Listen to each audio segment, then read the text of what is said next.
Que Tomo Yapisam. Bonjour tout le monde, je suis Sébastien et aujourd'hui on est le 15 août, jour férié en France, donc pas d'excuses, je réponds à la question pour aujourd'hui de RPG AD. La question pour aujourd'hui, si je lis mon écran correctement, c'est un bon équipement pour un PJ. Et en anglais, ça fait Great Character Gear, et le mot-clé c'est Gear, donc équipement. Je vais juste tourner mon écran parce que je vais faire après un jet de dés. Donc.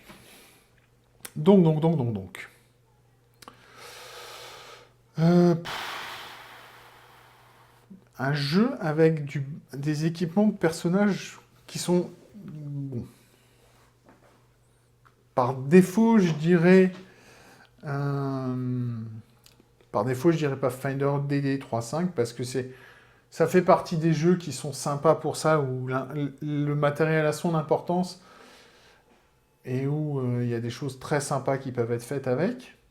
Et où, alors même si je ne suis pas d'accord avec certaines choses dans l'univers de l'équipement de Donjons et Dragons, par exemple, le truc que j'ai jamais compris, une fois que j'ai un peu appris ce qu'était une arme blanche, j'ai jamais compris pourquoi dans Donjons et Dragons, une dague ça fait 1d4, une épée à deux mains ça fait 2d6. C'est complètement débile.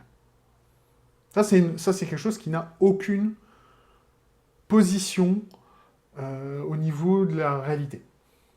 Une dague, c'est aussi létal qu'une arme à deux mains. La différence, c'est la manière dont on va l'utiliser, et ça va donner des avantages dans certaines situations et pas dans d'autres. Donc, le matériel de Donjons et Dragons, c'est vraiment un matériel de jeu de plateau, c'est un matériel de jeu vidéo, il n'y a pas vraiment de logique, il n'y a pas vraiment... Pour moi, c'est pas un great, c'est un bon, mais c'est pas un great, c'est pas un... C'est un good, mais c'est pas un great. Voilà, il est bien, mais il n'est pas bon. Un bon équipement. Le problème, c'est que...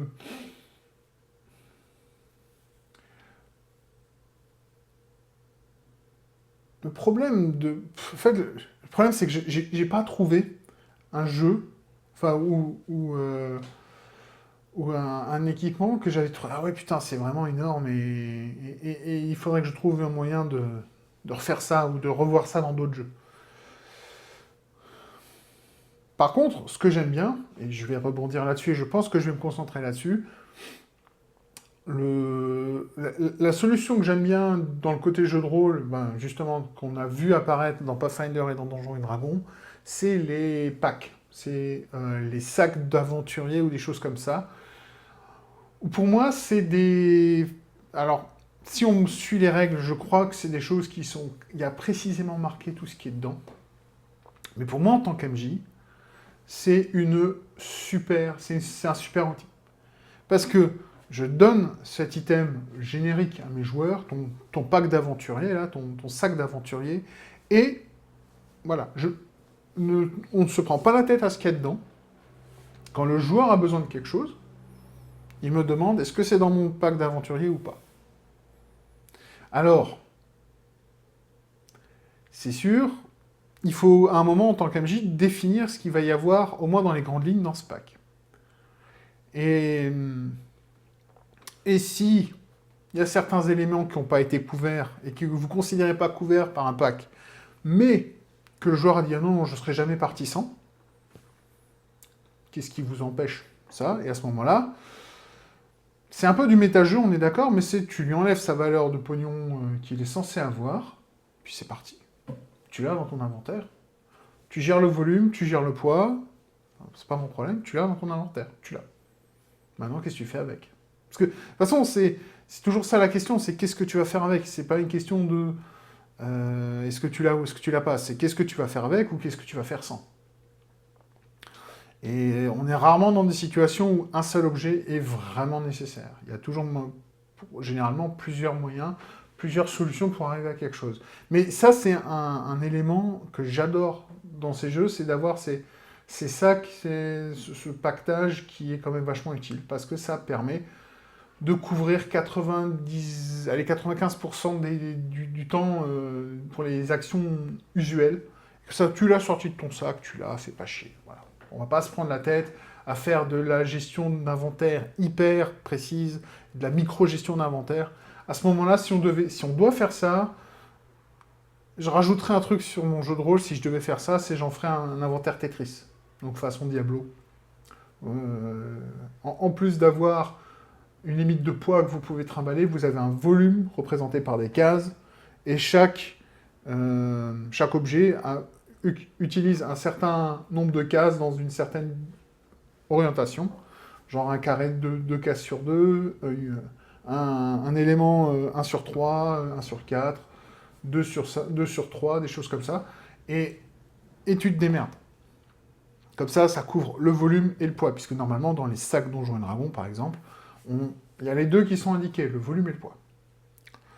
Donc voilà, mais si on veut vraiment aller jusqu'au bout, c'est ça qu'il faut faire. Mais vraiment, le moyen le plus simple, c'est de faire ça.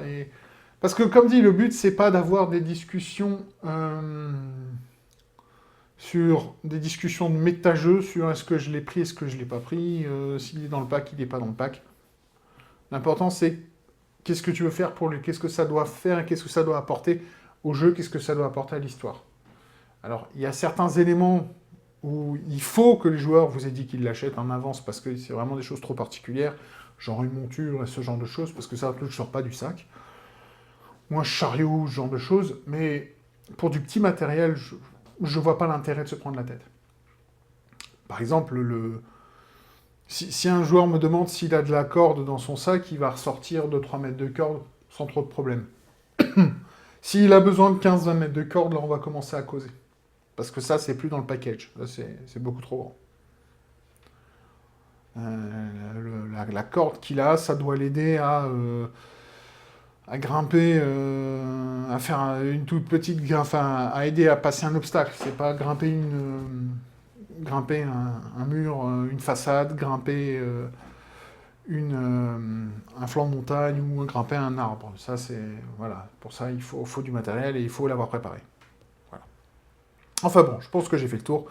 Je commence à radoter, donc je vais m'arrêter là. Et je vais passer au thème et à la quest du jour, à la quête du jour. Donc aujourd'hui, le 15 août, le thème c'est Genetics, la génétique. Ok, je vais passer à ma webcam toute pourrie, qui n'est pas du tout correctement alignée, puisque vous voyez le plafond, c'est génial. Donc, je vais vous la faire en live. Hop. Je vais enlever le verre d'eau de devant la caméra, ce sera mieux. Voilà, complètement en live, complètement préparé, comme j'aime bien le faire. Je vais jeter mon dé, c'est parti. Et aujourd'hui, c'est un 3. Le 3, c'est... Ah, tiens, première fois que je lis cet exercice, c'est écrire une quête qui serait disponible sur un panneau d'affichage. Lié à la génétique. Oh la vache.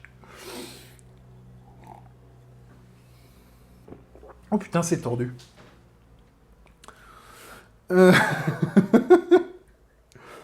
Comment est-ce qu'on pourrait faire ça? Je crois que je tiens quelque chose. La solution que je vois, c'est dans un univers de SF.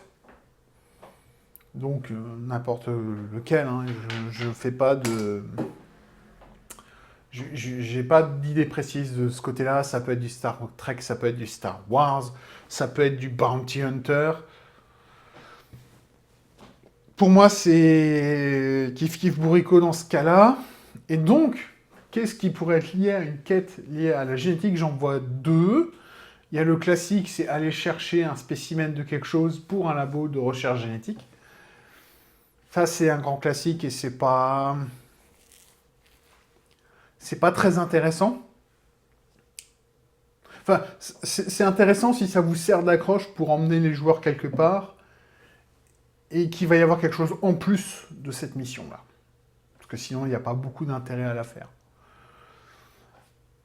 Ce que moi, je vois plutôt qui pourrait être marrant, et qui, pareil, est une accroche, un début pour démarrer une histoire un peu plus large, c'est plutôt votre équipe de joueurs a probablement la responsabilité ou la propriété d'un vaisseau, Et ils doivent soit escorter un vaisseau scientifique, soit escorter un scientifique avec une mallette et du matériel génétique d'une planète vers une autre.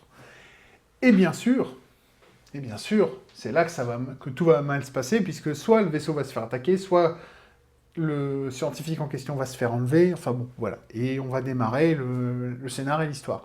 Et en gros, l'idée, ce serait que une société privée, relativement connue, relativement riche, demande à des mercenaires, déjà ça devrait lever des red flags à votre équipage, parce que pourquoi est-ce qu'ils passent par ça et pas avec leur société de mercenaires habituelle, qui demande à escorter, alors bon, on va faire transporter un scientifique rapidement de la planète où ils sont à la planète où il a besoin d'être pour livrer en main propre un genetic sample, un échantillon génétique. Alors la blague que vous pouvez rajouter dessus, c'est que l'échantillon génétique en question est un être vivant sentient. Ça peut créer un bon test d'humanité supplémentaire. Voilà. Et bien sûr, il y a quelqu'un qui va vouloir récupérer cet échantillon, cette personne,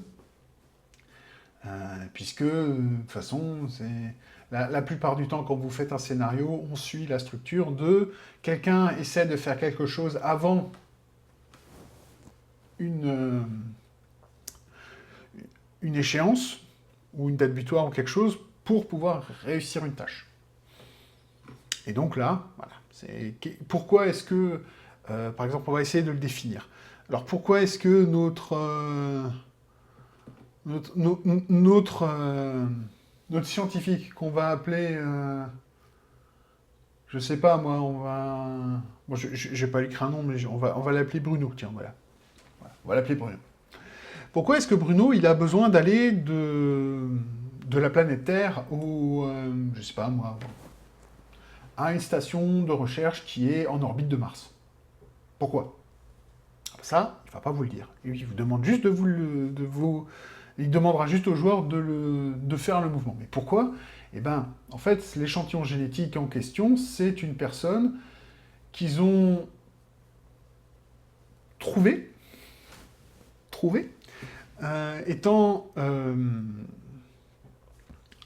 immunisée à une maladie qui potentiellement pourrait générer des milliards et des milliards de dollars ou de crédits, ou quelle que soit la monnaie locale, et faire un maximum de pognon. Le problème, c'est que la personne en question a été enlevée, ou a été vendue, c'est encore plus rigolo, c'est encore plus glauque, alors là, on n'est plus vraiment dans du Star Trek, peut-être encore dans du Star Wars, on est largement dans du Bounty Hunter. Et la personne a été vendue par un membre de sa famille. Donc c'est peut-être pas forcément parti de Terre, c'est peut-être un personnage d'une autre race. Et où l'esclavage est peut-être encore culturellement la norme. Même si généralement c'est mal vu. Enfin bon, passons. Et donc, l'équipage a pour mission d'escorter ce scientifique avec ce frigo géant, cette unité de stase géante dans laquelle se trouve un être vivant qui est juste là pour permettre à une entreprise de faire des profits. Et bien sûr, il y a quelqu'un qui va essayer de sauver cette personne, et qui va attaquer l'équipage.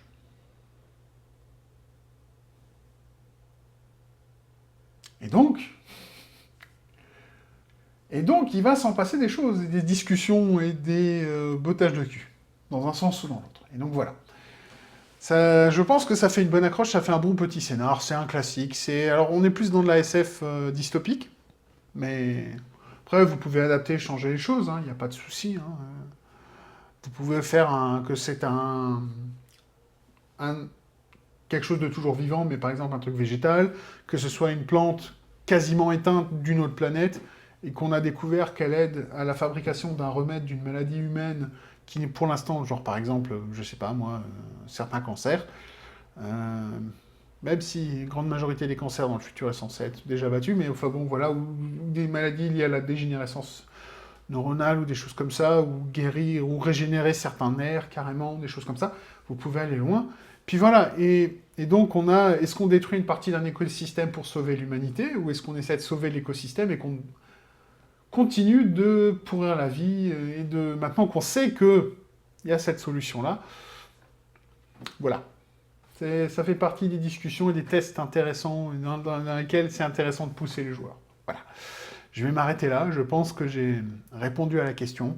J'écrirai peut-être dans la boîte en dessous, là, dans la description de la vidéo, la quête, comme je la ferai apparaître dans un JDR, probablement donc, du Bounty Hunter. Donc ça va être un peu sombre. Ou bien je vais l'adapter à du Star Trek. Tiens, ce sera plus logique. Et puis voilà. Je vais l'adapter à du Star Trek, ça me paraît mieux. Et donc voilà. Vous pourrez la voir là-dessous, ça peut vous faire une accroche si vous avez envie, et puis ben voilà, amusez-vous, hein, parce que c'est ça qui compte. Puis voilà, donc cette vidéo est maintenant terminée.